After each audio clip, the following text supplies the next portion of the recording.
Hello YouTube, my name is Austin Hustles, and today we're going to be reading some crazy coronavirus conspiracy theories. And we're going to be rating them on a scale of 1 to 5. 5 being, yeah, this is pretty viable. 1 being, what drug were you on when you wrote this? Now, before you guys do continue watching the video, just please know that these are all theories. Not even theories, they're really, really far-fetched. Don't take everything here like super seriously, take it all with a grain of salt, and understand that nobody knows what's going on in this world, no matter what the issue is. Now, the first theory is that an author by the name of Dean Koontz predicted the coronavirus. And there's also another author named Sylvia Brown. She also predicted it, and it was more of a straightforward prediction from Koontz's prediction.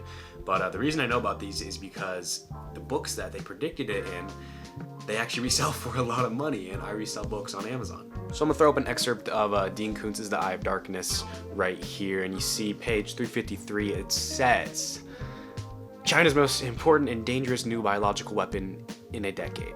They call this stuff Wuhan 400 because it was developed at their rDNA labs outside the city of Wuhan, and it was the 400th viable strain of man-made microorganisms created at that research center.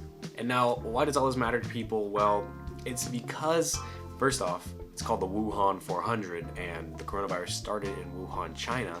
Also, it talks about being in a laboratory. There's a laboratory 10 miles away from the seafood market where coronavirus was started, and in that laboratory, they study stuff like the coronaviruses that are in bats. And I said earlier that there was another author, that was Sylvia Brown, and in her book, here's the excerpt, it says, in around 2020, a severe pneumonia, fuck, I can never say that word, like illness will spread throughout the globe, attacking the lungs and the bronchial, and resisting all known treatments. Almost more baffling than the illness itself will be the fact that it will suddenly vanish as quickly as it arrived, attacking again 10 years later, and then completely disappearing. Like, are these authors onto something? Are they meeting up? What's going on here? We don't know. Probably just a coincidence. But yeah, multiple sources say that it's not enough evidence to actually prove that the virus started from that lab. You know, we're never gonna know what actually happened or the truth to anything. Honestly, I'd rate this conspiracy theory a 5 out of 5, just because you know that there's some woke mom on Facebook who's scrolling through her feed and sees a screenshot of this book and is like, oh, they were hiding this all along. But yeah, seems like a viable theory, but like I said, we're never gonna know. The next theory is the cashless society theory. Basically, this theory states that people created the coronavirus in order to ultimately lead us to a cashless society. Sounds pretty far-fetched, but let me bring in some details. So why would the government want a cashless society? Well, obviously because they want everything to be, through technological transfers. They want to keep track of every single cent that goes in and out of the system.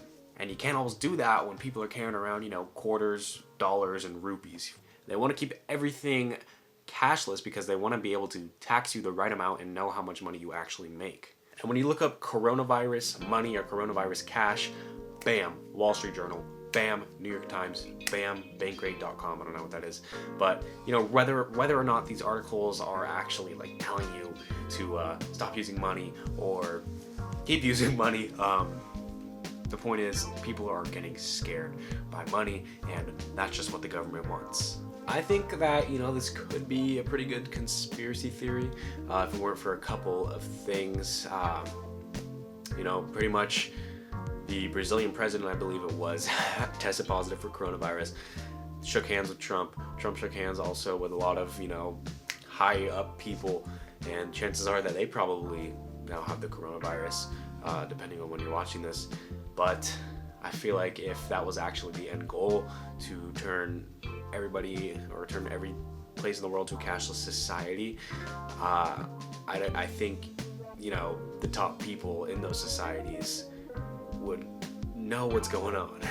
And for that reason, I'm gonna have to rate this a 2 out of 5, just because I don't think this is a really viable theory. But like I said, we're never gonna know what's going on. And there's also another theory going around that the United States military actually started the coronavirus. Apparently, I don't know. This one doesn't have that much stuff to back it. It's basically just saying that some US military people, where they went to Wuhan, China, and they had the coronavirus and they initially spread it to the people in Wuhan.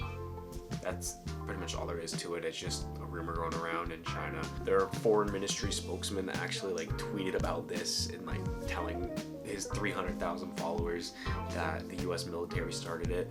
So yeah, some Chinese officials are saying that, you know, the US military brought it in there because they want to get the kind of stigma of the coronavirus separated from China, because it's probably hurting them a lot, just like racism and everything.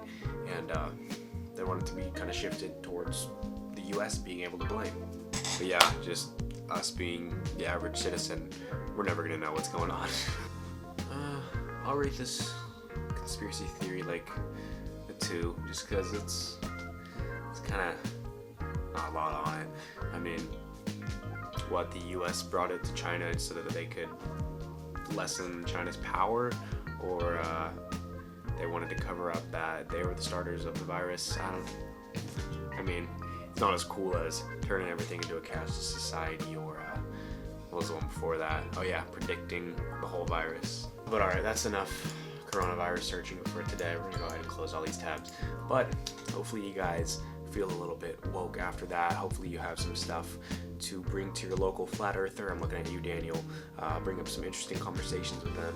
But like I said multiple times in this video, nobody on this planet knows what the fuck is going on with anything in this world. So that's why you gotta live to be happy. You know, we can spend our whole lives digging into these conspiracy theories, talking about how the government's hiding stuff from us, or we could just spend our few years we have on this planet actually being happy and doing something good and enjoying the life we live. But anyway, my name is Austin Hustles. Hopefully you guys have an amazing day. If you enjoy this type of content, please go ahead and subscribe right down here to the left of me. I got some of my older videos. Please go ahead and check them out. I'm out. Later.